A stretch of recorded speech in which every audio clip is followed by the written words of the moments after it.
Call this regular meeting of the Grand Forks City Council to order. The first item of business is the adoption of the agenda. We have one late item to go under the petitions and delegations. We'll put it under registered petitions and delegations, and this is our audited financial statement from Verb Lehman, presented this evening by Gatana Dermody. Did I do all right on the name? Pretty good, yeah. Pretty good. Okay, Councillor, can I have a motion to adopt that agenda? Councillor Wyers, Councillor O'Doherty, all those in favor. And we have two sets of minutes. April the 7th, Committee of the Whole minutes. Can I have a motion to adopt? Councillor Kendel, Councillor O'Doherty, all those in favor. And minutes of April 7th, regular meeting. Councillor O'Doherty, Councillor Wyers, all those in favor. Bringing us down to reports from the auditors, registered petitions and delegations, and Gatana, are you presenting along with Roxanna, I'm assuming? Mr. Mayor, should we give her an overview of the financial statements?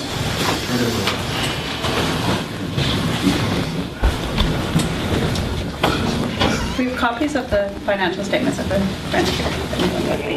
Roxanna, you want to introduce how we got to this? Why we're here? Sure, I'll just give a brief introduction. Each year we have our financial statements audited as per the community charter. We have an independent firm come in, Berg Lehman, and they come in and take a look at a pretty thorough look at all of our books. And they assess our internal controls and assess our risk of fraud or anything like that on the statements, and then they give us an opinion on if they feel that our financial statements that we've prepared adequately represent what has actually happened throughout the year. So on that note, I'll let Gatana take it over and give you a little summary of the financial statements for 2013. Thanks, Roxanne. Okay, so we have the financial statements as of December 31st, 2013. And I'm going to go over our Auditors Report, which is on page 2. So we have audited the company consolidated financial statements of the Corporation of the City of Grand Forks, which comprise a consolidated statement of financial position at December 31st, 2013, and a consolidated statement of operations, consolidated statement of changes in net financial assets, and consolidated statement of cash flows for the year then ended, and a summary of significant accounting policies and other explanatory information. Management's responsibility for the financial statements is management is responsible for the preparation and fair presentation of these financial statements in accordance with Canadian public sector accounting standards, and for such internal control as management determines is necessary to enable the preparation of the financial statements that are free from material misstatement, whether due to fraud or error. The auditor's responsibility is to express an opinion on these financial statements based on our audit. We conducted our audit in accordance with Canadian Generally Accepted Auditing Standards. Those standards require that we comply with ethical requirements and plan and perform the audit to obtain reasonable assurance about whether the financial statements are free from material misstatement. An audit involves performing procedures to obtain audit evidence about the amounts and disclosures in the financial statements. The procedures selected depend on the auditor's judgment, including the assessment of the risks of material misstatement of the financial statements, whether due to fraud or error. In making those risk assessments, the auditor considers internal controls relevant to the city's preparation and fair presentation of the financial statements in order to design audit procedures that are appropriate in the circumstances, but not for the purpose of expressing an opinion on the effectiveness of the city's internal controls. An audit also includes evaluating the appropriateness of accounting policies used and the reasonableness of accounting estimates made by management, as well as evaluating the overall presentation of the financial statements. We believe that the audit evidence we have obtained is sufficient and appropriate to provide a basis of our audit opinion. In our opinion, the consolidated financial statements present fairly in all material respects the financial position of the Corporation of the City of Grand Forks as at December 31st, 2013, and its financial performance and its cash flows for the year then ended in accordance with Canadian public accounting standards. Thank you. Okay. And Council, are there questions on this matter? I'm pleased to see that we had a surplus of $32,000, not a lot, but certainly shows that we stayed within budget. And there are no major concerns being expressed by the accounting firm in terms of our processes and controls. No, not this time. So Council, a motion to accept the 2013 account audited statements. Councillor O'Doherty, Councillor Krog. Further discussion? Hearing none, all those in favor? Opposed? Carried. Lieutenant, thank you very much. Thank you, and thank you to Roxanne and her staff for all the help. Yes. It was really good. Thank you. Roxanne, and too. All right, that brings us down to the reports from council. And can we start somewhere with the volunteer? Councillor O'Doherty putting his hand up. Well, Your Worship, I've been busy with the GFI and the baseball in the parks. The parks, they did quite a bit of work this year. How is it? It looks very good, but the last 10 days of rain, it didn't help me at all. No. So, good weather is coming, and it's going to be in full swing this week. Going to be in good shape for the tournament. Yes, for all, Excellent. and all the kids that are using from the school, the parks, will be all ready. They could So thank you. get it conditioned and ready for the big players. Yeah, for the big players, yeah, that's right, John. Okay. That's it for me, Your Worship. Councillor Wyers, do you want to go? Oh, certainly. Okay, well, since we've got 3 weeks to cover, I'll start with April the 8th to the 11th, when a number of council, along with the mayor, attended AKBLG conference in Creston. And there were 17 resolutions that were approved or endorsed from the floor, and these will be sent on to UBCM. I just wanted to enlighten the function of the AKBLG organization, which is the representation of all our local governments in our region. And the mission of the AKBLG is to promote effective, responsible, and accountable local government for the benefit of all citizens in our member communities. So at this year's AGM, members deliberated over issues ranging from the aerodrome placement to provincial funding for municipalities that have no residents. AKBLG is a critical forum for elected officials to connect with their peers, debating resolutions, and attend educational workshops. As pointed out in a recent welcome from our newly appointed President, Mayor Christina Benty from the town of Creston, she stated, training and education are an investment in the people who choose public service in a complex environment. Part of the role of local politicians is to govern wisely by understanding the broader issues of local government and its relationship to the province.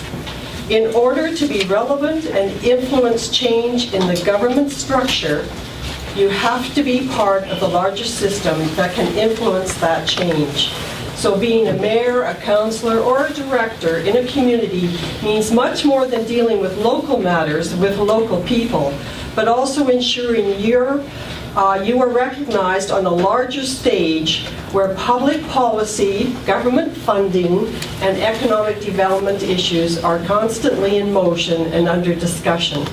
So I encourage citizens to visit the AKBLG website for updates on events and what the organization is about, and for the newly elected executive directors that are sitting on the board. And that's akblg.ca. And my next attendance was April the 15th. I attended the Kettle River Watershed Management Plan Stakeholders Session at the local USCC Hall. This session topic was on the water's edge, a public conversation about floodplain, riparian, and wetland issues. And there is an upcoming meeting coming in June. I think they postponed it to June the 5th now. The May 1st one's canceled. Yes, I'll tell you all about it. Okay. There's a lot of correspondence late this afternoon. The Grand Forks and District Public Library regular monthly board meeting, I attended that on April the 16th. So the board welcomed their new trustee, Phil Lefkovich, after the elections that were held on April the 9th. The librarian report, they are seeing really good attendance for a series of youth programs that they have at the library, and the Lego Club has been increased. There's a new board game for the board game club, and staff is working with the city to offer a city info kiosk there. The same opportunity has also been extended to the regional district area C and D. There's more programs for teens, which shows the popularity of our local library. And the stats were up. The Christina Lake stats for March 2014 was 98, so those are the visits. And in 2013 it was 89, so they're up. They had the election of their, because of their AGM, they did elect their new chair, which is Martin Dumais, acclaimed. Vice chair is William Kelly, acclaimed, and treasurer was David Rostek. So remember that your local library carries e-readers that can be checked out. And this is a great opportunity to try one out before you buy one.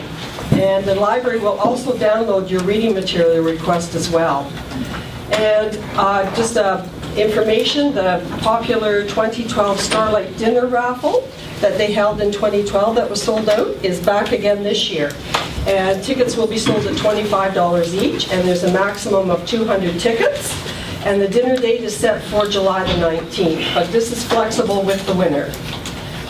In 2012, this event raised $3,200 net for the library. On April the 17th, the Federation of Canadian Municipalities, the acronym FCM, Head Start for Young Women, our local Grand Forks group met with MLA Linda Larson. It was an invitation extended to the group by our MLA while she was conducting meetings here in Grand Forks. So we met her at lunchtime. The notable question was if there was a daycare in the Parliament buildings. And MLA Linda Larson advised there's barely room for all government officials and their support staff. But one of our keen, witty young girls, Jacqueline Salter, jumped up and said, well, if men could have babies, there'd be a daycare in Victoria.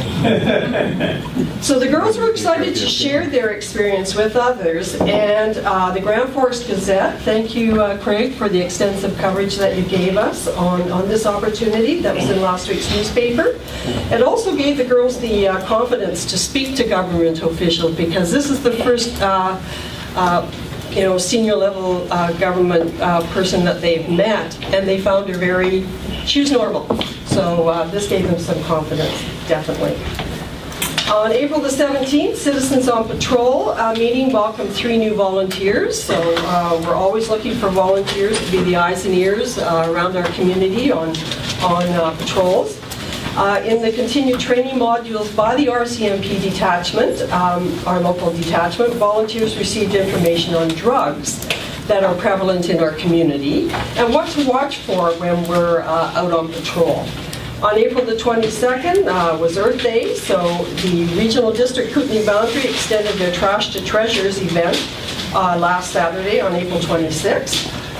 On April the 22nd, I attended the retirement dinner for Captain James Lewell of the Royal Canadian Air Cadet 841 Boundary Squadron here in Grand Forks.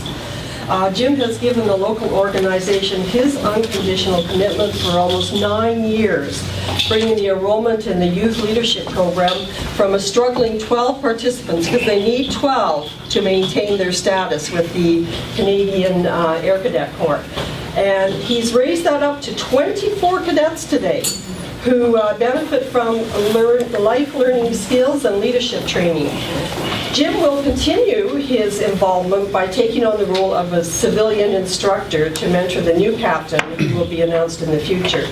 So the Legion Hall was packed to capacity, I must say, and it was nice to see so many young families there with a number of young toddlers running around that will be prospective Air Cadet cadets in the future. So just in completing my report, I just want to make a couple announcements. And the Grand Forks and Boundary Regional Agricultural Society has their annual general meeting tomorrow night, April 29th at 6 p.m. It is potluck, and it's at Selkirk College in room 8. So I encourage you to attend, and memberships can be purchased at the door for $10. The Boundary Dog Sled Association annual general meeting is the same evening at the Station Pub, 7 p.m. upstairs, and the success of the 2014 Dog Sled Classic races is bringing out some keen excitement. So we're looking for volunteers to help prepare the to help work out with the 2015 race event and planning. And finally, the Friends of the Library Spring Book Sale will be Thursday, May the 1st, starting at 10 a.m. at your local library. And this whole button's not working here. Oh, here we go.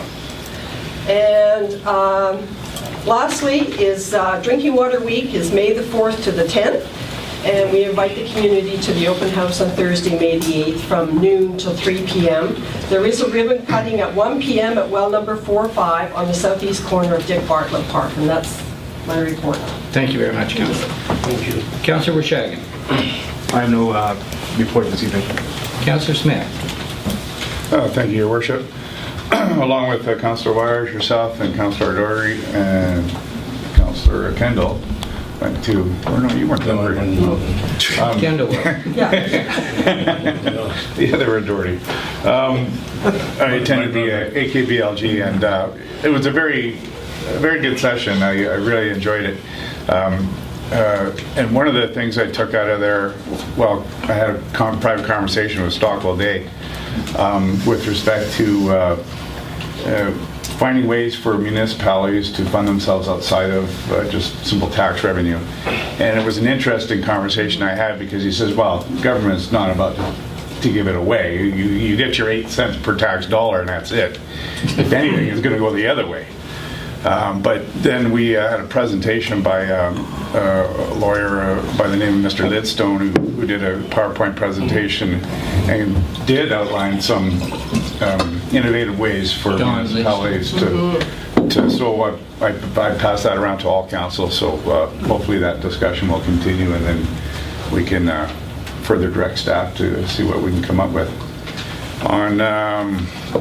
On Friday last, I was at the DARE committee.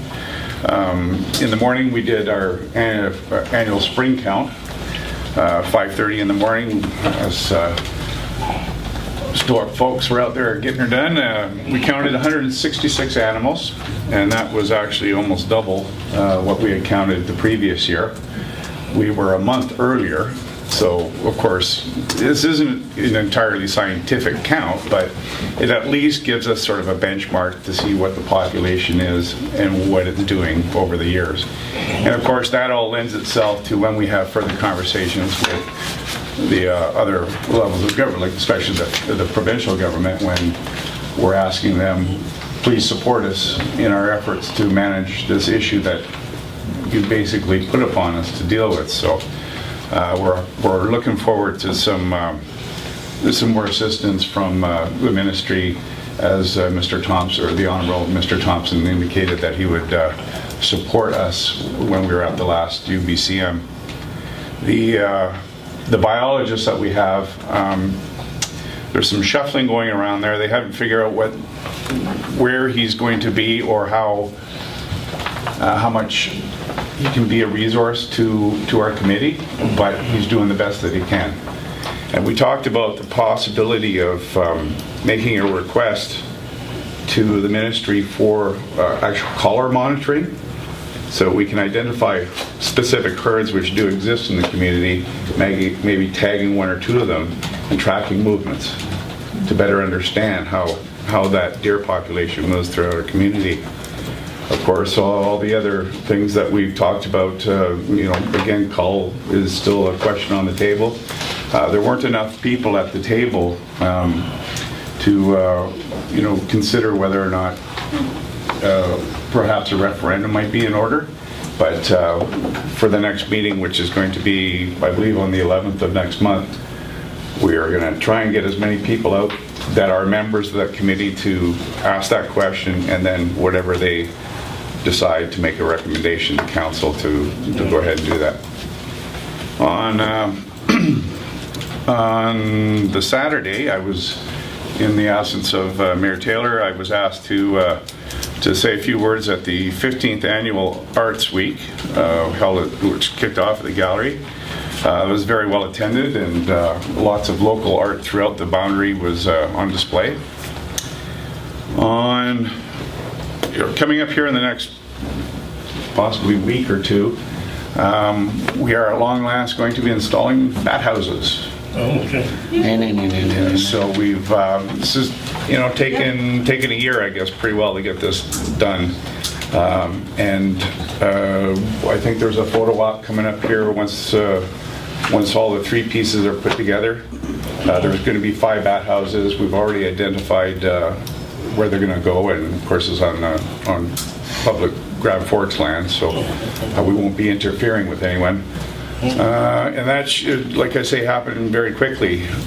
On May the 7th, I'll be over at Hutton, assisting with Chris Moslin and Paul Pinard and the solar car thing. So that should be exciting. I did it last year, and it was a lot of fun to help these kids out, and it was good to do it again. So hopefully you'll have sunshine this time. Yeah. Well, I know that you improvised a few times when you did. Yeah, exactly. Yeah. So that's thank you. That's my report. Thank you, Councillor. And Councillor Krog. Can you put a bat house at Selkirk? My little buddy hangs out in the doorway, and he needs a house. Okay, on April the 10th, I attended a board meeting at Gallery 2. They're working on finalizing their budget and further planning for their 30th birthday party, which is June the 21st. The gift shop renovations, which came through council for permission, are completed. They're great looking. It's really opened up the space. It's a nice compliment to the building, a nice compliment to the gallery as well, so everyone should check that out. I was invited to say a few words of welcome on behalf of the city to the before the one that Gary and I attended, the Boundary Districts Arts Council Showcase at the high school, and that event was to celebrate the start of the Arts and Culture Week in BC.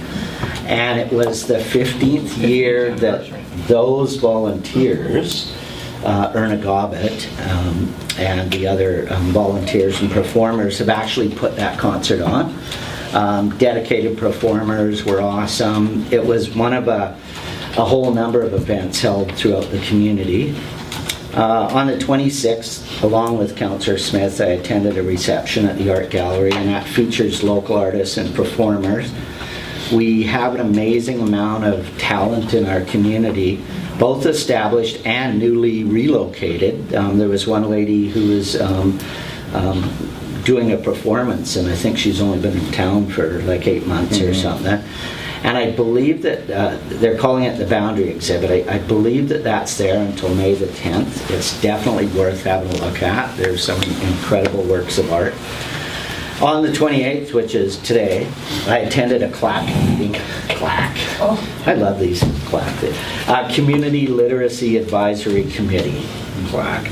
At Selkirk College, we were reviewing the Literacy District Plan with a focus on the future. It's a 3-year plan. It has like 4 components: financial literacy, health literacy, community collaboration, and collaborative programming. And it just covers a huge, wide spectrum. So not just the reading component, but the whole lifestyle component that goes along with it. And they're looking at the future because, as I say, this is the first year of a 3-year plan. And are there new opportunities, challenges, or issues in the community that impacts literacy, and they're trying to figure out how to respond to those. And I think that's probably it. There's probably something else I forgot. But we'll come back to you if you want. Yeah. All right. Thank you very much, Councillor. Councillor Kendel. Thank you, Your Worship.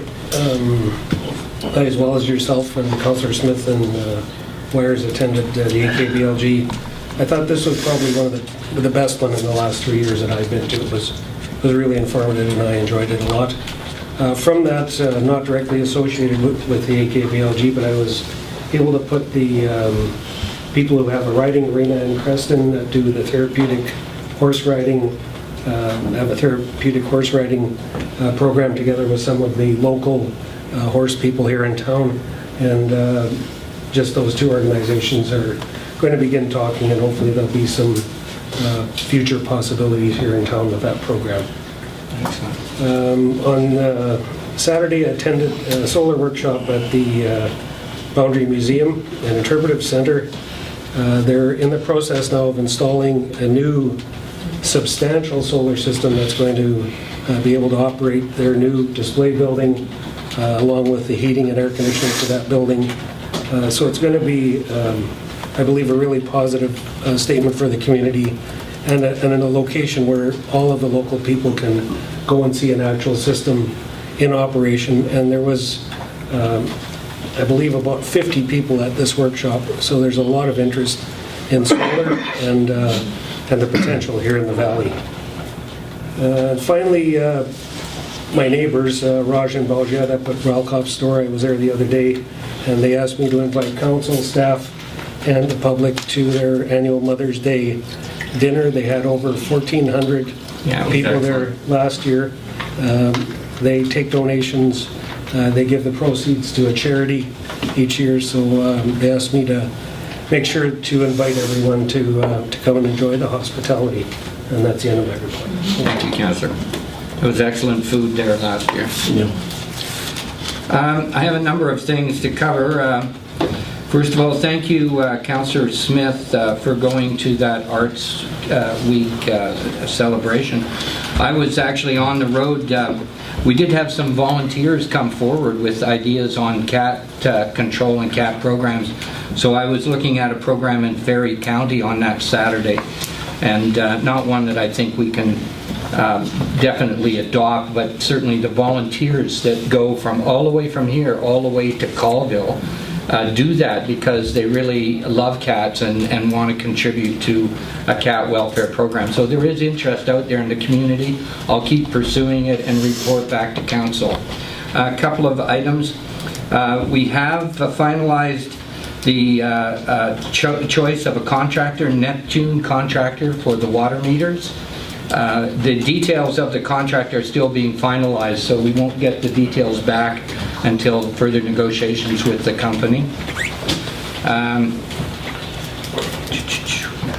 Okay, the big item for me today at this meeting, and I did warn you about this later last week, was that we've all heard the same message from government at this point, that the provincial and the federal share of infrastructure money is delayed because of decisions by both levels of government. The province is saying that they just don't have money at this point and don't look like they'll be in a position to fund much before 2016. The federal government has set up a Build Canada fund, but again, that money won't be moving until 2016 or later. And I'm looking around at our city, and it's getting pretty embarrassing, some of the roads that we've got. And so what I'm asking for a motion this evening is to ask for our staff to bring back a proposal in terms of some options that we might pursue to address the issues of deteriorating roads throughout the community. The provincial government has a worst road in the province deal going on right now, but I would suggest that we talk to the community as well as get options from our staff in terms of roads. We already know we've identified two major projects, 22nd Street and 68th Street. We're not going to get the big money, which is probably going to be in the neighborhood of, $7 or $8 million to do those projects. So we do have to do something with them that would give us maybe another 3 or 4 or 5 years of life before these other levels of government can get into action in terms of sharing with this community. Our share has been on the table since we were elected last term when we had a mandate to borrow money. What I'm suggesting here is that we ask for a modest expenditure at this point to bring the quality of the city's streets up. I'll open for a comment or a Well, motion. I would so move so we can open up to discussion. And the seconder on that, Councillor O'Doherty, and discussion. Well, I understand from just brief talks with staff is that the kind of materials that can be used to do this can also be recycled, so that when it comes down the road, that we do get infrastructure grants to support those other aspects of the infrastructure, that it's not a matter of tearing up The a strip of the asphalt. down. It's a matter of that you can actually recycle that material, so you're not digging a trench and filling it in as you might see in other communities. So I Right. thought that was, you know, I mean, as these things become more innovative, I think it's a great idea. Further comment? We're looking at 68. Well, I'm not saying that we should identify the streets right now. I think we should leave that to recommendations from council. And I think we, you know, once this becomes public, this is a public meeting, we're going to hear from other people who are saying, my street's the worst, you got to do something about that. But I think we've got to give the chance for the community to respond. Councillor Wyers? Well, through you, Your Worship, to our CAO, our City Works manager, do we not have a pothole filling spring program? We do, but I think this is more than sort of spring maintenance. I think what we need here is some serious attention to some stretches of road that we've got, not simply a maintenance schedule, which is what we do have. I mean, we do have a road maintenance schedule and a reserve.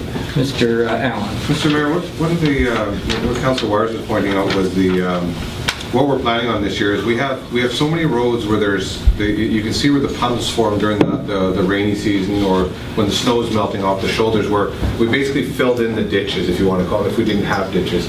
We need to start creating some swales so we can get the water to absorb below the edge of the asphalt, because you can actually see when you're driving down the road where you get the alligatoring, the skin that look on the road, where the water's actually penetrating underneath there. And if we give the opportunity to get into a little bit of a swale, well, that doesn't have to be a ditch, but a little bit of a swale, and that opportunity will allow the water to permeate down and away from the asphalt.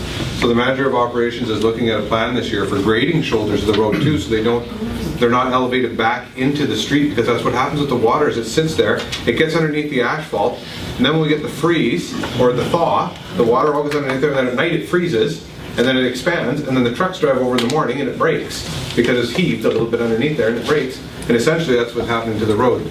We can look at a few of the options, and what staff will do is we'll prepare a report that'll look at a few of the options on the roads that we've been looking at, and bring back together a report for council on, in lieu of the fact that you've heard about the grant pieces, a report that'll address some of these concerns and talk about the water conservation messaging and methodology that'll hopefully lead us towards some of these opportunities to extend the life of our assets a little bit further. What that'll mean to council would be, and it's not unrealistic, a lot of communities do this, and every community's been doing this since they've incorporated, is taking more risk. What you're saying is, okay, well, what we're going to do is we're going to take a little bit more risk. And that's by saying we're going to stretch out the life of that pipe a little longer, out of the respect that it might not break. And what we're going to do is we're going to build a road, and the roads have a life expectancy of 20 to 25 years. It's not unreasonable for communities to do that, because you're doing it every day. You're doing it today anyway. And that's already what's happening in our community. So with that being said, we'll bring back a report that'll provide you with a series of opportunities. And then what we'll do is we'll go back to an open house if council so wants to do that. And what we'll do is we'll just gather some information from the community and provide you a feedback report on what we heard. And some of the ways we can fund it. Exactly, yes, absolutely. So, you know, the idea of going to open houses is going to open a lot of public input on this, and everybody will feel like theirs is the worst, but I think if we don't do that, we're not following our mandate to be transparent and open. So, vote on the question? What's the question? The question is that we're asking staff to bring back some options in terms of what we might do and what it would cost, how it would be funded, that would address some of the deteriorating roads that are becoming not only an embarrassment but a hazard within our community in certain areas. Question?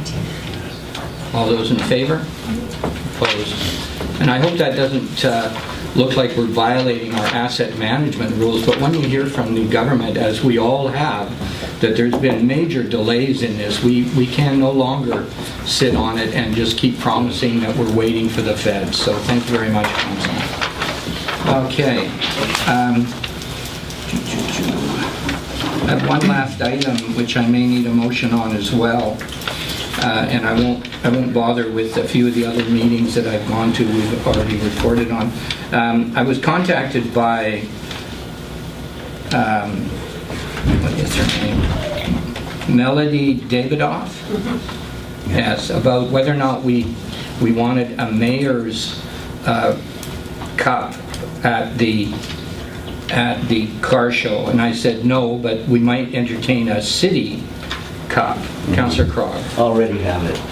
You got it picked out? Already have it. I was getting one for last year. You bought it personally? Yeah. I got one last year, but miscommunication, so the city went and bought one, so I have the other one. I don't think we bought one last year. Or no, you had it made or something like that. Do we have a plaque or something? Yeah, you did. Park in the park. Park in the park, yeah. So I have it. Mayor's choice.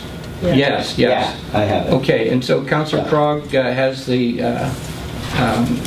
prize, and I would ask Council to help in terms of how we make that choice.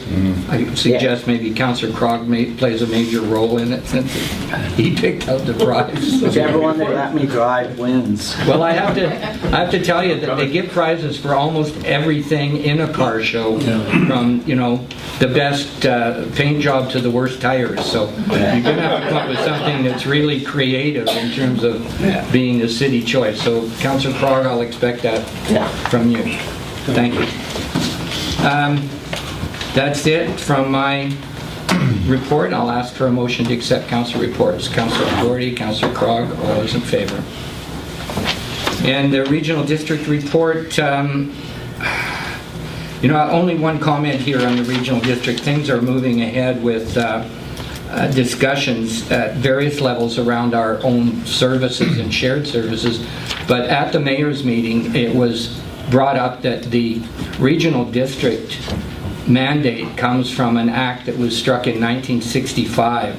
That's 50 years ago. And so what is coming out from the mayors and from regional levels as well is 50 years we need to review the mandate of regional districts. And so I expect that we'll be hearing more on that, because that's being requested not only by regional governments now, but by the mayor's caucus as well. And that is my regional report, but I will answer any questions on the region that council has.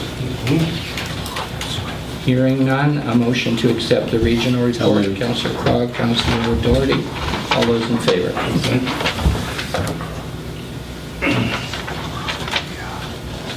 Okay, moving forward.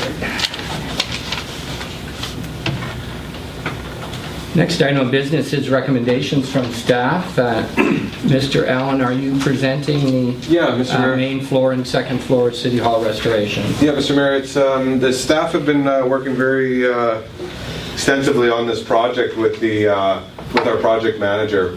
But the resolution for the recommendation for council is resolved that council approves the finishes in the layout proposal as presented by staff for the main floor and second floor of City Hall, and further that staff that directs staff to move forward with the project within the insurance allotment. Mr. Mayor, what's happened over the last little while is we had the reclamation company come in and they signed off the seal, signed off the report suggesting that City Hall was ready to build in. We went back in and we found some more lead paint. So the environmental report was was flawed. We went back in there and we found we were working with our mechanical engineer, and the mechanical engineer, based on the allotted amount that the insurance company was going to give us of 60, I believe it was in the neighborhood between $60,000 and $65,000. Our mechanical engineer's report came back that our mechanical system will be over $160,000. So again, we've been dealing with shortfalls, dealing with the insurance company. They're trying to give us less value for the value of the worth of City Hall. So we've been working on those challenges there. But we've got some good news tonight to report to council that we're planning on, based on the construction timelines and the way that we've been negotiating with the insurance company, that we're expecting to be back in the Monday after the civic election. that the inaugural meeting of council will be in the new council chambers.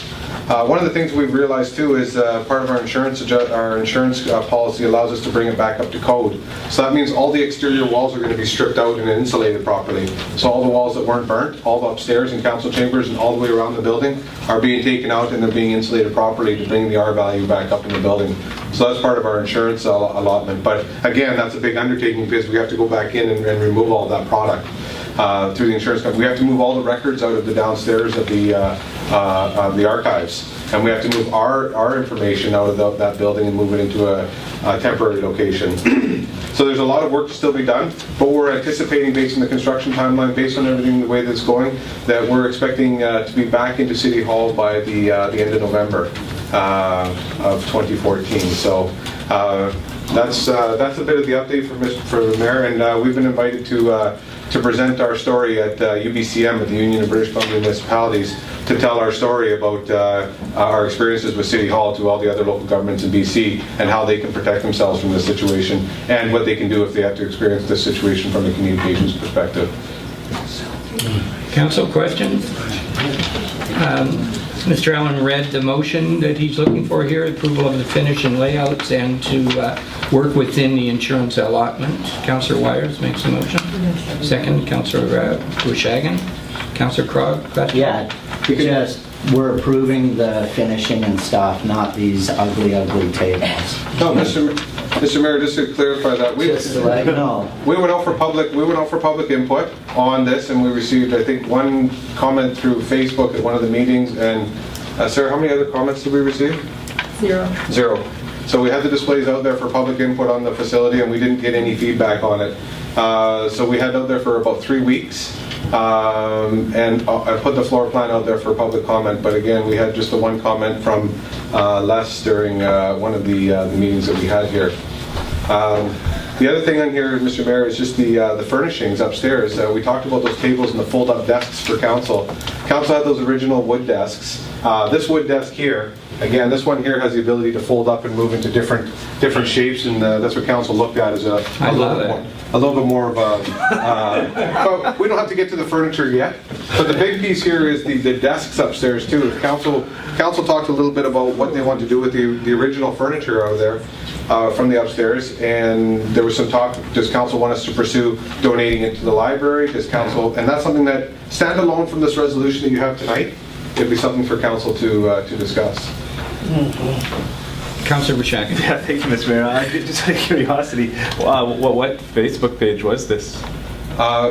We did it through the info at Grand Forks, and we put the displays out at the community center. We had at City Hall. We had it at Sarah. Where were the other locations? Fifth Street in here, the library, and the aquatic center. And then there was an evening meeting here where I think Les was talking. There was something going on during question period or something, and Les just it was not on the topic, but it was one piece that the community member wrote into Les and asked and said it had a comment about. Restore back to the original state. But it wasn't. That was, yeah, it wasn't. Okay, I thought there was a specific Facebook page that you were speaking of. No. I'm trying to think. I'm on Facebook, and I. No, Mr. Mayor, what happens? I don't even know about it. All of our, when we solicit the information, we have a feedback page on the city that's info at Grand Forks, so members of the community can provide their input there. Right. Okay, fair enough. Thank you. Okay, further questions, council? Motion is on the floor. All those in favor? Opposed? Carried. And the next item of business is the respectful workplace policy, which we had actually reviewed, and tonight we're being asked to adopt the policy with respect to the respectful workplace. A motion to adopt, Councillor O'Doherty, Councillor Smith. And comments or? Mr. Mayor, I can just let you know that this respectful workplace policy is one that keeps everybody within the organization free from harassment, free from condescending comments, free from those types of things where we're not going to be expected to work with members or people treating our staff inappropriately. That conversation will end, and they'll be given the opportunity to re-engage once they're in a position where they're actually going to engage in a respectful manner. The process here is keeping it very simple. We would treat everybody like we would treat our grandmother, and vice versa back. We would not treat anybody disrespectfully, and we will not deal with the members of the community, visiting the community. And again, back to our staff knowing that they can have a workplace free from harassment, free from abuse from anybody with concerns. It allows everybody the ability to come to work not fearing for these types of situations. All right, and Councillor Wyers. Yeah, thank you, Mr. Mayor. Again, just a question here. In regards to, let's say there was a situation in which a taxpayer had an incident with a member of staff under any circumstance in any department, and they felt intimidated or they were being spoken to condescendingly, somehow that didn't make them feel welcome. How would that individual outside of the organization file a complaint to the organization? They would deal with that through directly to myself through the fairness policy that we have, and then what I would deal with this. How I would deal with it is I would do an investigation on it with Diane, because she's in charge of HR. What I would do with it from there is I would take it through an investigation. I would deal with it free from council and free from anybody else in the public. But ultimately, it would move to the discipline process, and depending on the severity of it, it would move to, if it was an employee of our organization, depending on the severity, it would lead to either stage discipline or termination. So in other words, if somebody had a complaint against a staff member, they would go directly to you, and that's how it would be handled. And it would go through the administrative fairness policy. Right. Perfect. Thanks. Ready for the question, Council? All those in favor? Opposed? Carried. Thank you. Information items. The BC Commuter Challenge, June the 1st to 7th. Received for information. The banner has been added to the city website. I don't know if anybody's planning any personal initiatives here and how they get to the workplace. Oh, Councillor Wyers. Well, I just wanted to update the Environment Committee under the Air Quality Group, and former Councillor Chris Moslin and his Trail Society have organized an event for Commuter Challenge Week that I'll be able to share with Council later. Good for them. So, receive for information. Councillor Smith, second. Councillor O'Doherty, Councillor Wyers, the other guy beside him. All those in favor? Next item of business again is receive for information. This is the Boundary Taxi Company, basically giving more detail in terms of the metered rate changes.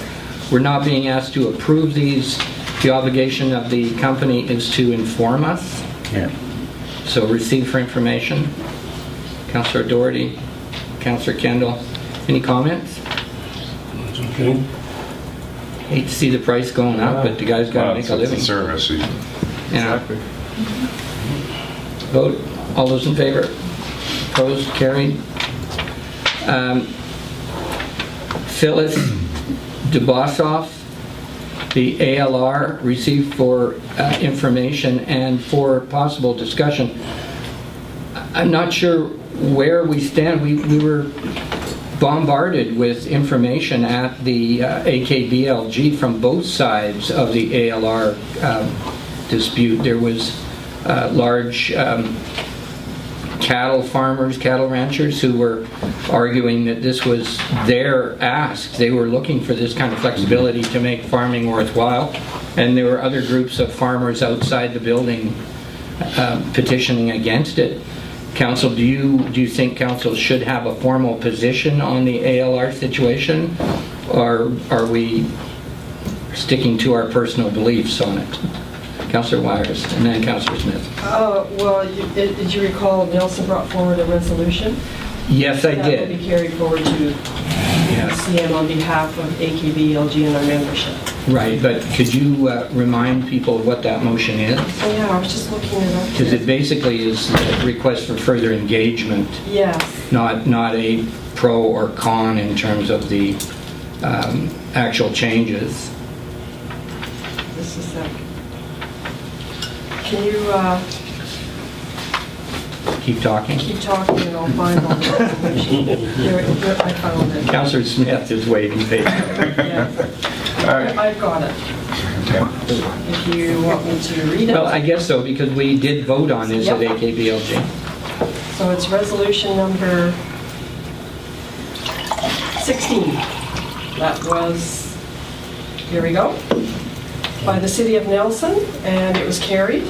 Agricultural Land Reserve Zone 2, whereas the provincial government has, without consultation with the public or with local governments in the AKBLG region, created 2 zones for the agricultural land reserve in the province of BC, and through the creation of the Kootenay Panel region, placed some or all of the AKBLG region in Zone 2, thereby discriminating between regions and potentially constraining their ability to achieve or sustain agricultural self-sufficiency and economic development. And whereas not all affected regions wish to see the requirements of the agricultural land reserve weakened in Zone 2, and whereas substantial agricultural activity has historically taken place and is currently being practiced outside of Zone 1, therefore be it resolved that the AKBLG send a letter to the Minister of Agriculture, Pat Pym, Minister of Community, Sport and Cultural Development, Corley Oaks, and Premier Christy Clark, with copies to all BC governments, all BC local governments, just a second, I just got to scroll on over there, requesting that the provincial government undertake consultation with the public, local governments, the Union of BC Municipalities, and affected parties on the proposed 2-zone approach to the ALR, and that Bill 24 not be brought into force until such consultation is complete. Okay, thank you. Councillor Smith, you're waiting? Yeah, and that's exactly the motion I supported. So rather than council take a position, I think we need to educate ourselves and vote on our own conscience when it comes to this matter at that level, at the UBCM. Okay, so that is a motion collectively we did pass, so that's council's decision? I hear. Okay, and we are receiving this for information. Councillor O'Doherty, Councillor Wyers, all those in favor. And the next item of business is the article Proactive Transparency, which Mr. Allen has had. Did you write it, Mr. Allen? Or? No, I participated in it. Participated in it, yeah, just for council's information. Yes, a good article, and certainly one that I guess in my mayor's meetings, I have to tell you that we are a very transparent city. There are a lot of municipalities, and we had small meeting tables with 4 or 5 mayors at them. A lot of municipalities do not have a question period after council. They don't have a committee of the whole structure, although they participate in committee work where the public is involved. They don't have an open kind of process here where we discuss a lot of major issues in front of our public, and they never have anybody come to their meetings. They were questioning whether or not they even needed seats in their gallery at one point, and it made me laugh because we're looking at not having a gallery big enough. So anyway, certainly we are not behind the norm here in terms of our involvement of community and what we've tried to do with both internet and the rest of the media things that we do. So I'm babbling on here, but let's see for information. Councillor Wyers, Councillor Kendel, all those in favor. Okay, and down to bylaws. This is the bylaw we have been dealing with, and we have had an opportunity for the public to respond to this, and we haven't had any feedback, so this is final reading, bylaw 1995, to close and remove the dedication of the road that we've been looking at on 81st Avenue. Councillor Smith makes the motion. Councillor Krog makes the second. Discussion? All those in favor? Just because I hesitate a second doesn't mean I forget your name. You know? No, that's why I say don't worry about it. Don't worry about it, it's good. Keep things moving. It's like an auction, you know. Okay. The next item of business, and this is the first 3 readings of our 2014 tax rate bylaw. This does not set the tax rate.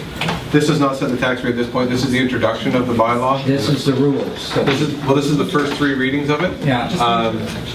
The Chief Financial Officer is going to report to you on it.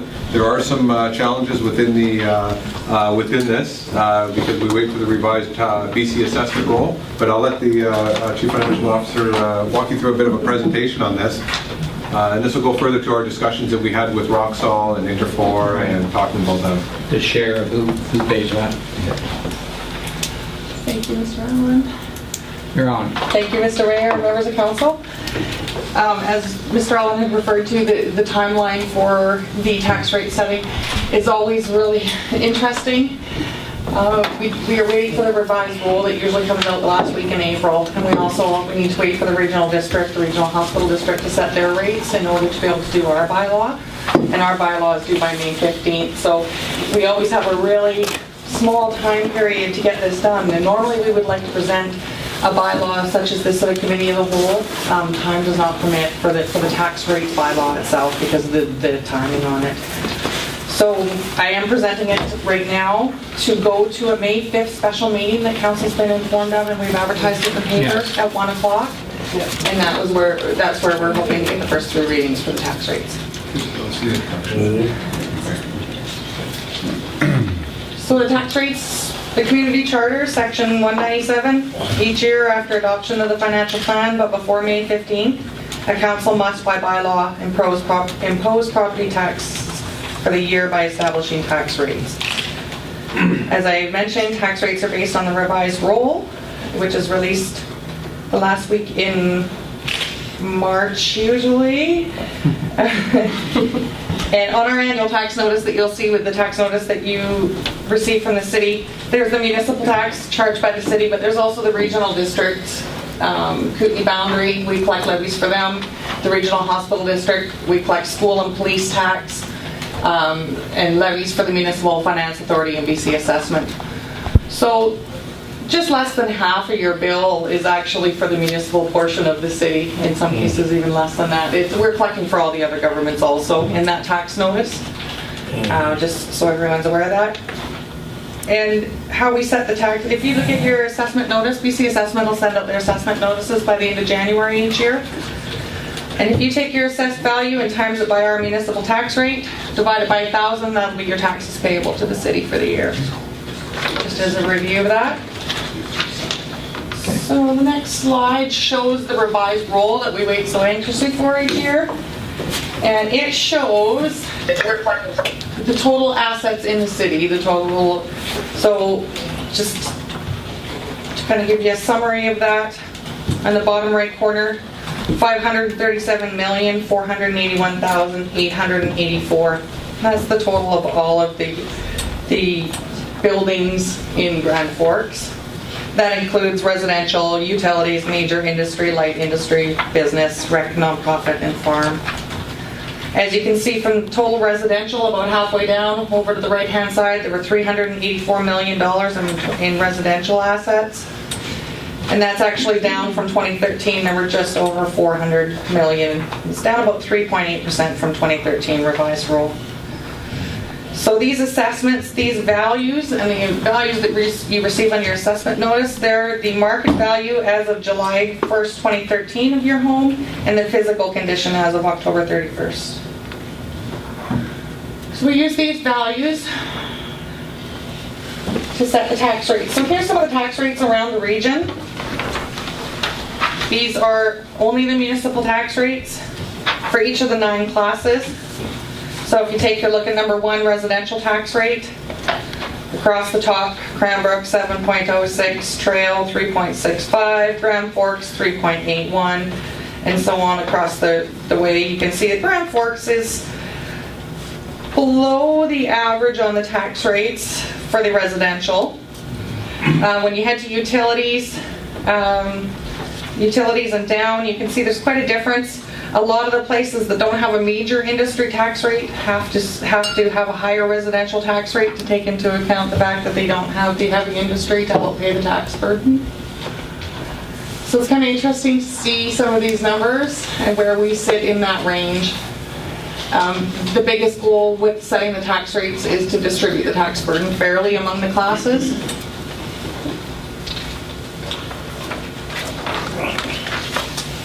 if we head into the next slide, it shows the three options presented to council. Shows 2013, what our tax rates, what our revenue was, and then we have three different options. There are probably a million different combinations of tax rates that we could use. So I've picked three that are fairly representative of the three different ways we could go on the tax rate.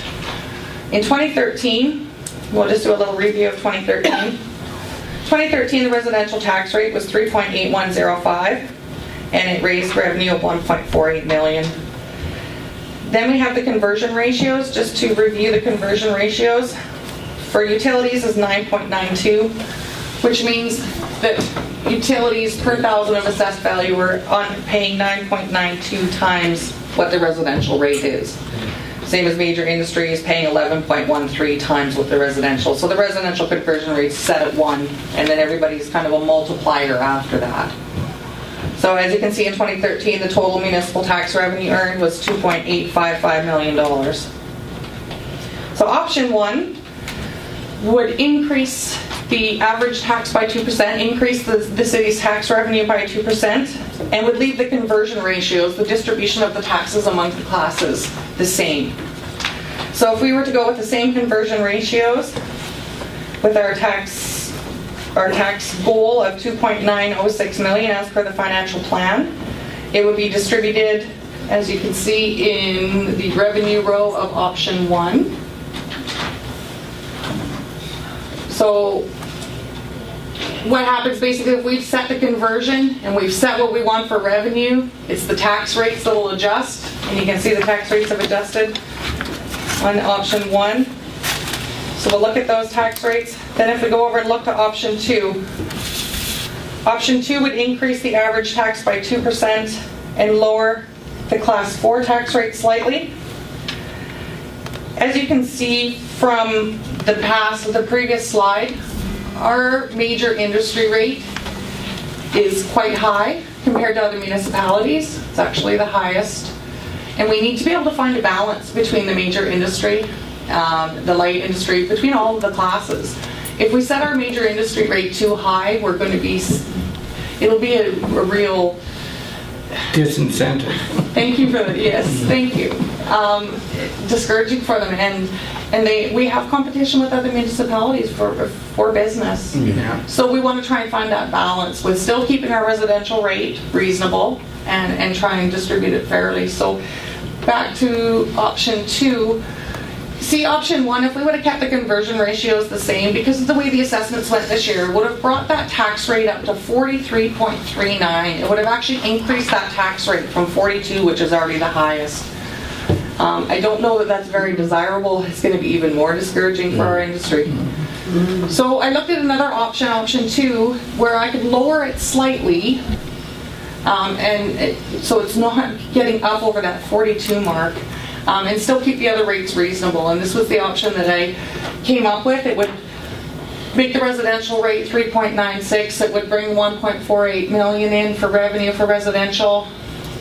It would still, major industry would still bring in more than it did in 2013, but it wouldn't see such a drastic increase. Still bringing in the revenue that we need, 2.906 million. And then option 3, and this option has been suggested before, and this option is hard to work with when the assessments are going down, like our assessed values all went down this year in the city. So it's hard. If we set the same tax rates and the assessment drops, then our tax revenue is going to drop, and we're going to need to cut programs correspondingly, or whatever we would decide to do on that. But as you can see from the bottom of 2.841, if we left the tax rates the same, we would not bring in as much revenue even as we did in 2013. So that's not really a viable option at this point. So my recommendation would be option 2, because it still leaves the residential rate at a reasonable level, and it's bringing the major industry rate down just slightly, but not too drastically, so that it's not too quickly. So, are there any questions? Council, we're a bit ahead ourselves in terms of this first, second, and third reading on this because we do have some decisions to make before this moves forward. So what we're asking tonight is to receive the presentation. Receive it, Mr. Mayor, yes. Yeah, so the motion on the floor, Councillor O'Doherty, Councillor Smith. Any questions for Roxanne?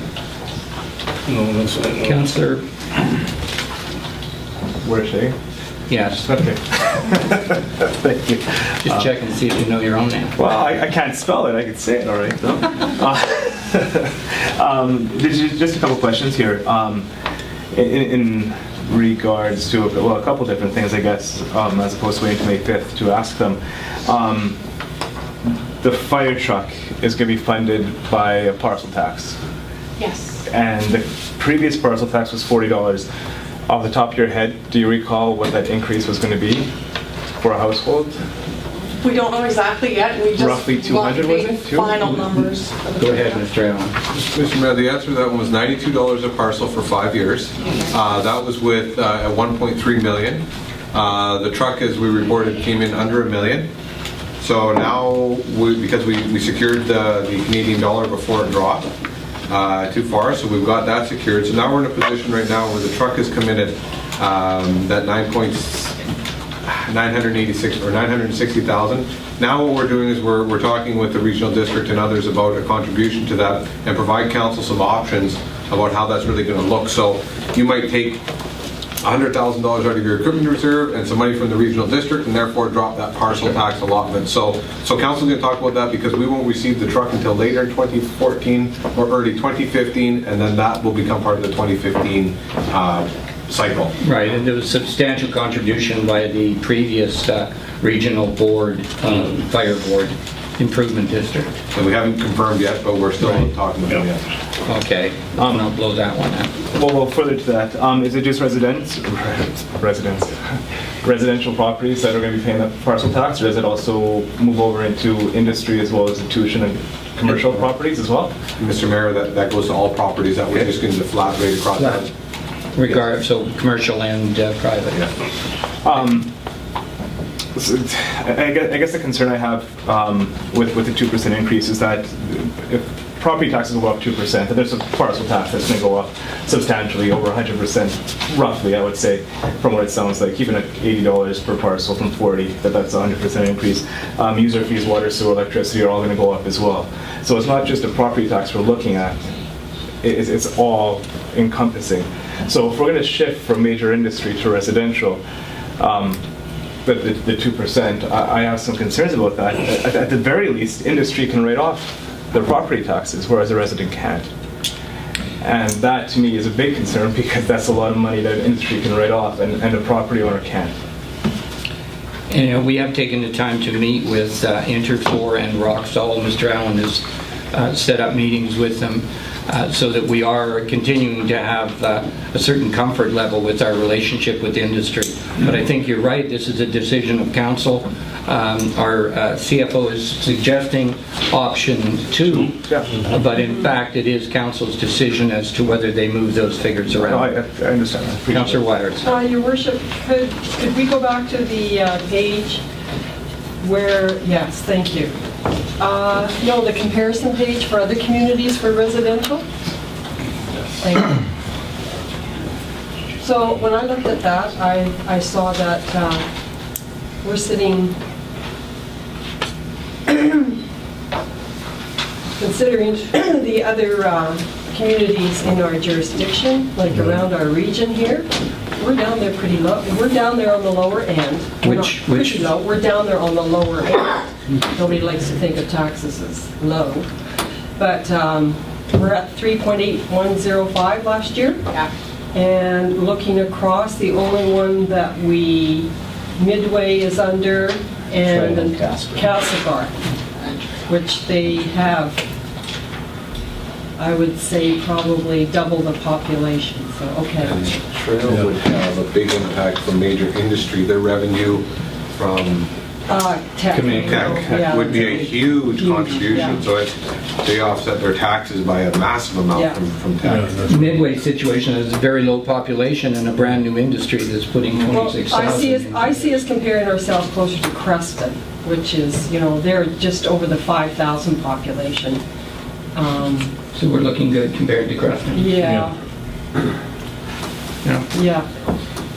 Councillor Shagan? Thank you, Mr. Mayor. I don't disagree with anything that Councillor Wyers said. I think, however, that we have to look at, when we're looking at these numbers, Cranbrook, Trail, Grand Forks, we look at the demographics. Grand Forks is a different demographic than Trail and Castlegar. Castlegar is a college town. Trail has major industry. Greenwood's small, but they have to keep appearances. Creston has several industries, some of them light. So to compare apples to apples, we can't with those numbers. They're just communities within an area. They're not necessarily the same. No, you can't really compare them unless you look closely at them. Yeah. Councillor Kendel, did you? Yeah, I just want to comment that, decreasing major industry taxes when those industries are in a super cycle may not be the right time. I think council has always been supportive to major industry when times are tough. And my own personal opinion is when times are good like they are now, then I don't have a problem with them paying, their fair share. Plus, they can write it off. So, this is going to be the decision at the May 5th meeting. But if there's more debate this evening, I think that this is probably gives you an opportunity to review the situation and to deal with it in more detail on the 5th of May. Is that acceptable? Yeah, that would be great. And the motion on the floor is to accept. We've already put the motion forward. All those in favor? Thank you very much, Roxanne.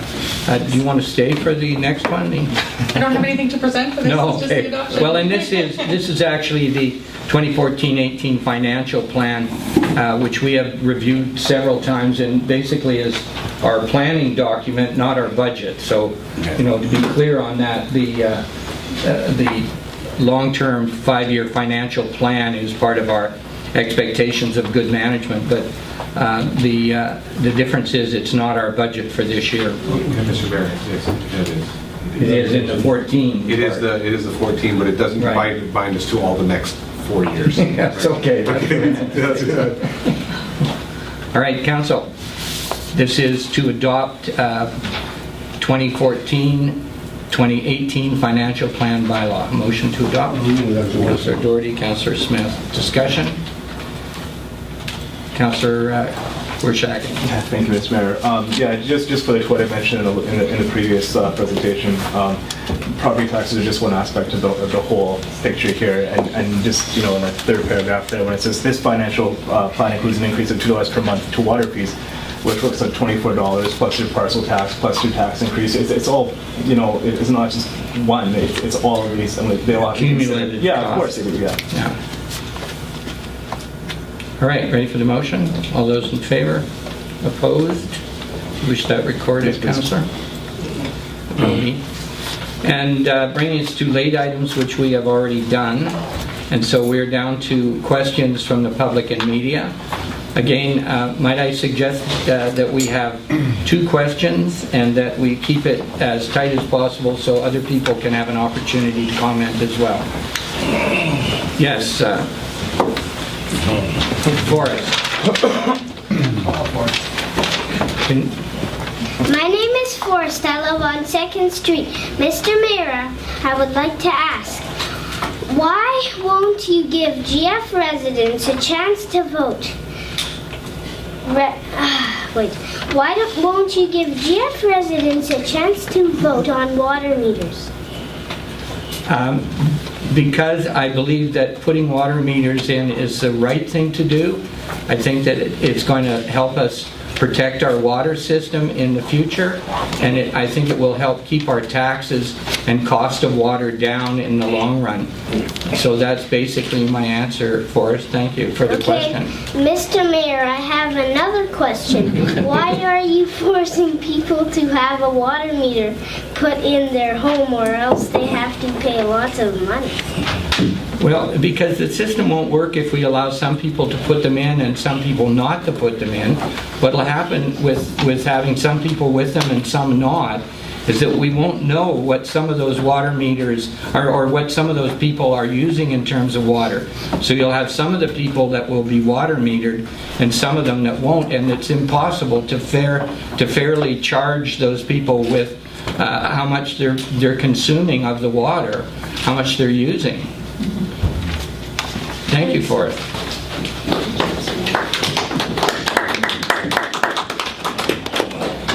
Okay, further questions, comments? Ma'am? That was pretty gutsy. Mr. Mayor, members of the council, my name is Beverly Tripp, and I'm not here with anything other than a request of you, if that's okay. I have been recently appointed as the Southern Interior Riding Representative for the Canadians for Safe Technology organization.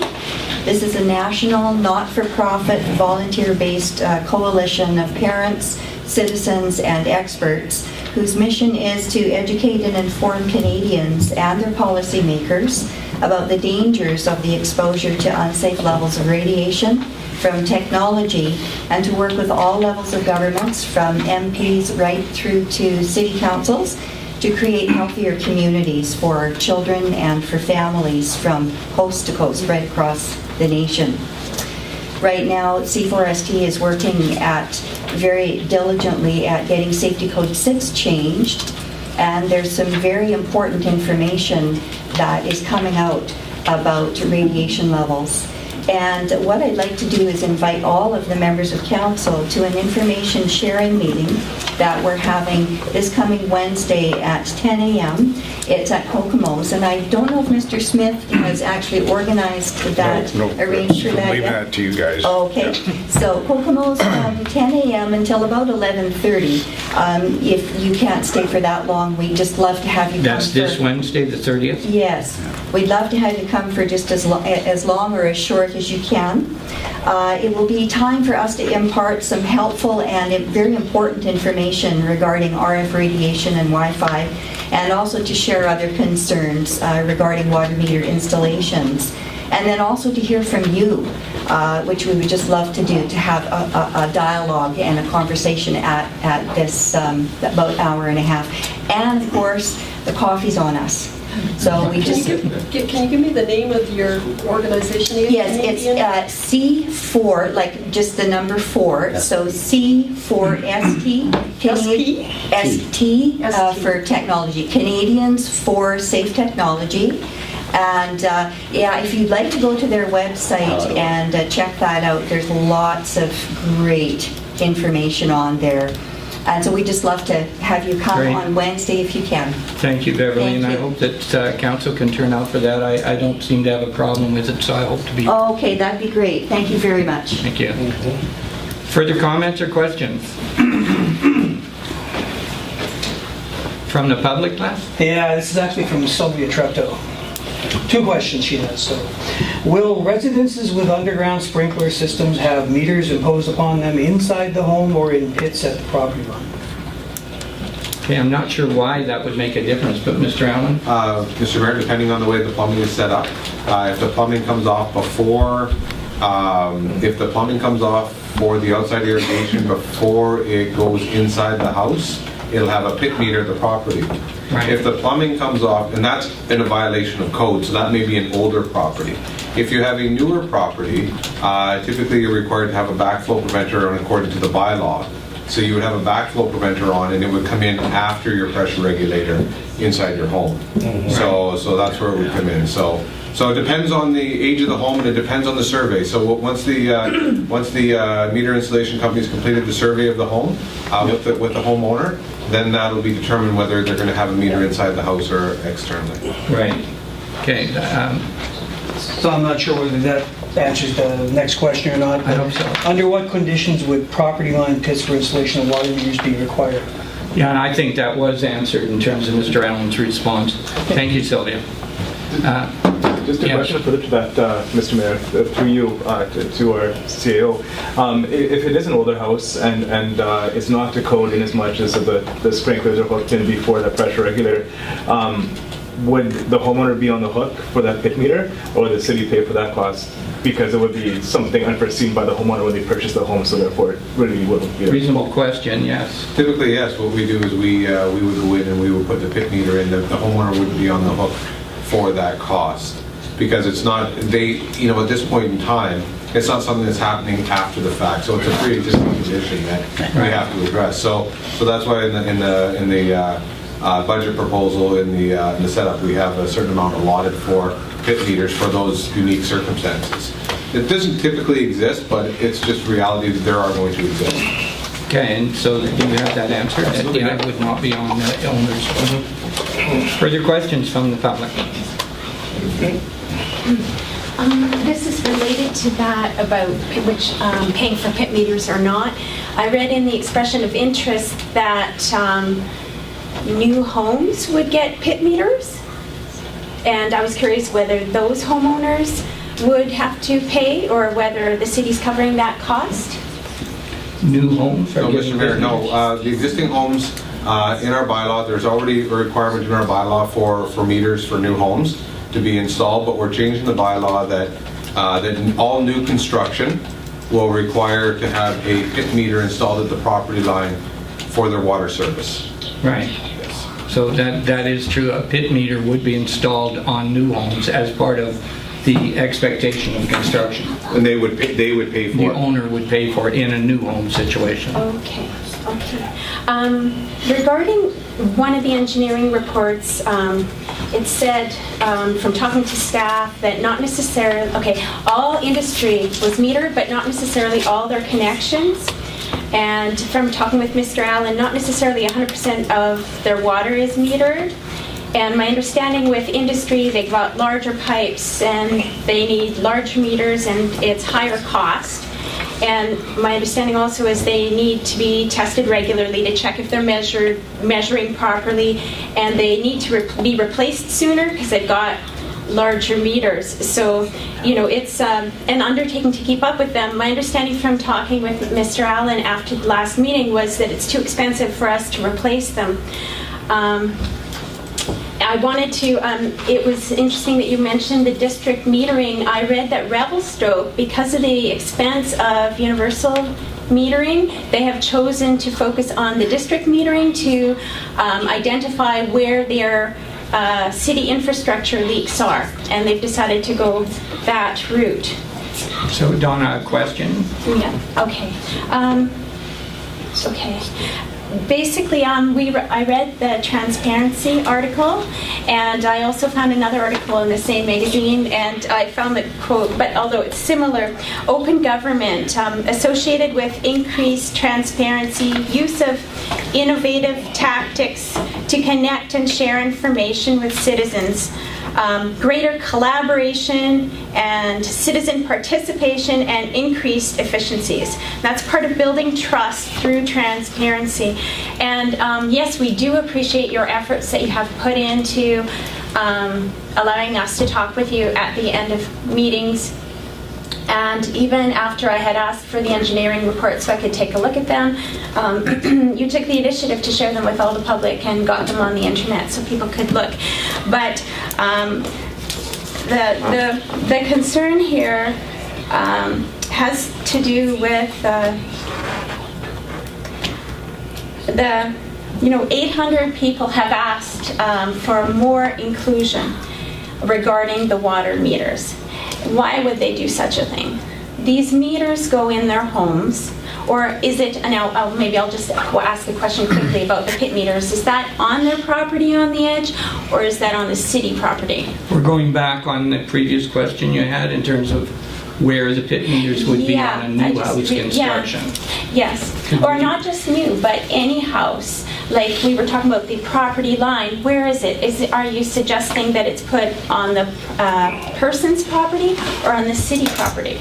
On a pit meter installation, Mr. Mayor, typically the curb stop, which is called the corporation, or the curb stop, which is basically where we have the ability to shut the water off for the property. Yes. So that's typically where the pit meter goes. Now, those are typically installed on the property line.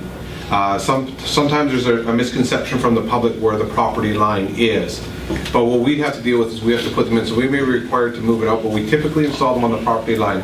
That being said, if there is a major infrastructure from the property that is encroaching on that component that was a pre-existing condition, we may have to move it back out onto our property a little bit further, onto city property. So we have to deal with the situation, but typically it'll go on the property line.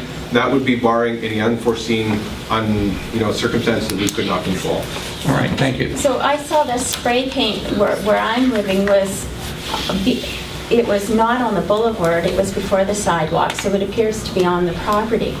That would be the shut-off valve where the mark is. So what is your concern? where would a proposed pit meter go then? So are you sure that your property line is not at that cross that they put on the ground?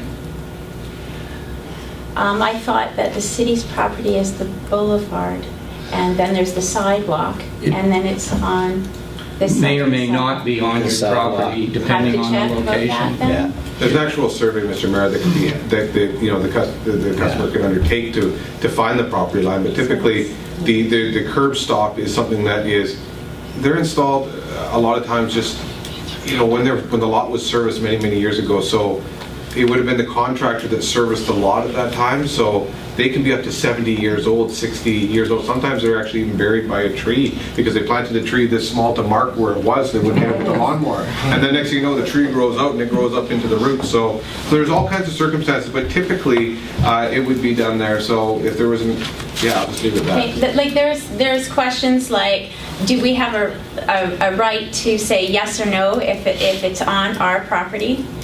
Do we have to consent to it, and what if we say no?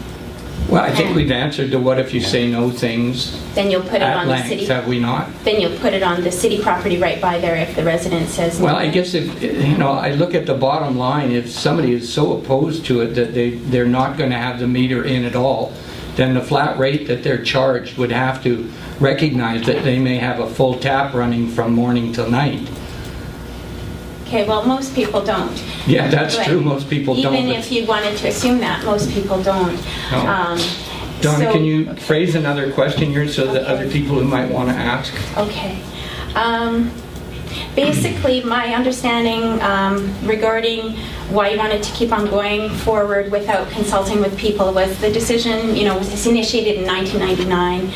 And the thing is that there's been a lot of changes in Grand Forks since then. Different people, different situations, even meters have changed since that time.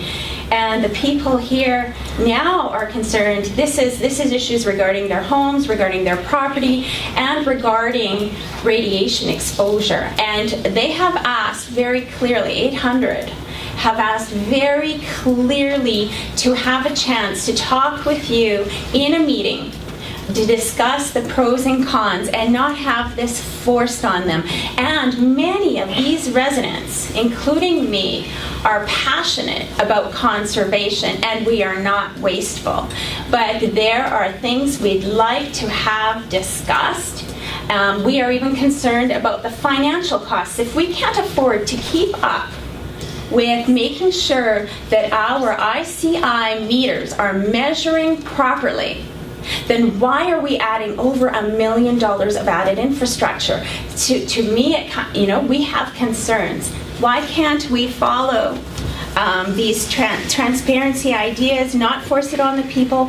Why can't we just, like I said before, press a pause button and discuss it with the public? And Donna, it's really interesting because that little clip that Mr. Allen was showing earlier, we have been listening.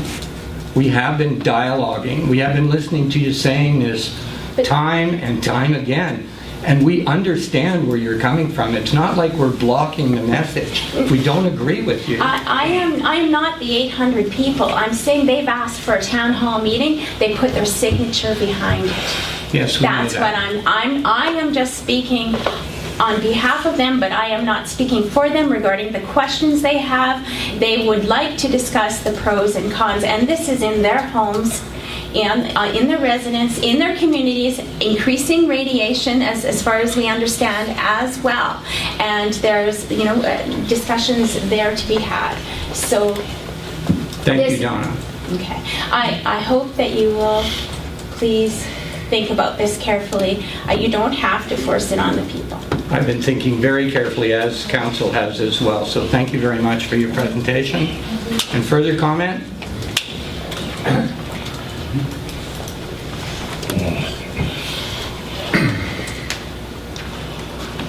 Again, my name is Donal Farand.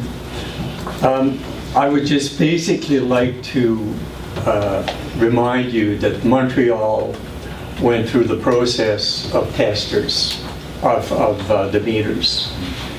And they accepted, and then they changed their decision. They went back on it. And I'm asking you, again, we have a major petition in this community. And I don't believe that, you know, with the numbers we're talking about here, we're talking of $1.3 million initial investment for installation. Then we're looking, you know, how many of you have seen one of these meters? Okay. So we're looking at technology, and it always breaks down. There's going to be a lot of downriver costs here. And we're looking at governments, you're looking at your budget, and we're looking at a provincial government, the federal government now, that basically feel, you know, there shouldn't be taxes at all. And I don't agree with it. But you're having difficulty getting money to pave your streets, and you're looking at blowing at $1.3 million on a technology that a third of the community is put their name to a paper asking you to either rescind or have an open discussion on it. And my reason for getting involved in this is I find it really unfortunate, because I've presented petitions in this community, you know, with 2,000 names, and never had city support for it. And each time the decision came and the city was out in the cold on it.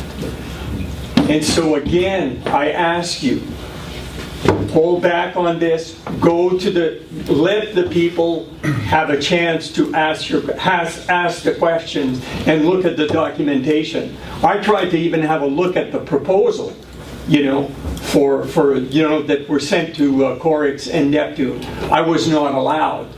I mean, what is the information, you know? And there is some data that people just do not know about. They want to know what's driving you. Do you have a mission statement on water in Grand Forks? You know? And it's like, why not go the route of educating, of informing, of sharing information on the water the way you did in the school? That is what's going to change this. Donald, and we, you know, basically have walked the audience and council through that kind of presentation at least 2 or 3 times in this chambers. You weren't here for it in the committee of the whole meetings. We went into great detail on why we're doing this. And so for you to come along at this point in time with a limited contact with what has been said in these chambers. But Mr. Mayor, what I'm saying is that why I got involved in this was that you've got 800 citizens in this community that are being told, you know, we've said it all, our decision is taken, we're not going back. And I tell you, it will not work because you've not sold it to the community. I understand what you're saying. I agree with that, you know. But what happens, it's, you know, you're in the city hall bubble. And why, like, people don't sign petitions just because they want to put their name on a piece of paper. They sign a petition because there's something in that petition that addresses their feelings about something, you know. And so I basically encourage you to, before you sign a $1.3 million contract with a company called Neptune, that you go to a town hall meeting, not an open house, but you call a town hall meeting on this matter.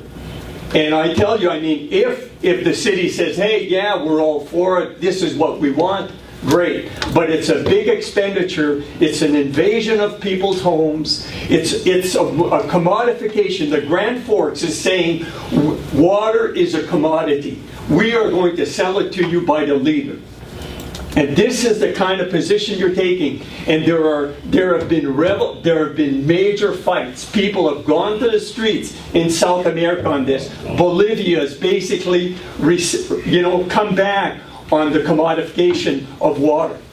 And already I can tell you there are people who are looking. It's the opening for a P3, right? Somebody's going to want to buy the water services, the utility in Grand Forks. It's a major prize. And right now, we're not selling water by the liter. I'm probably the only one in this hall who gets water with a rope and bucket out of a well. I've been doing that for 30 years so that I can understand what my rapport with my water is. And water matters to the people in this community.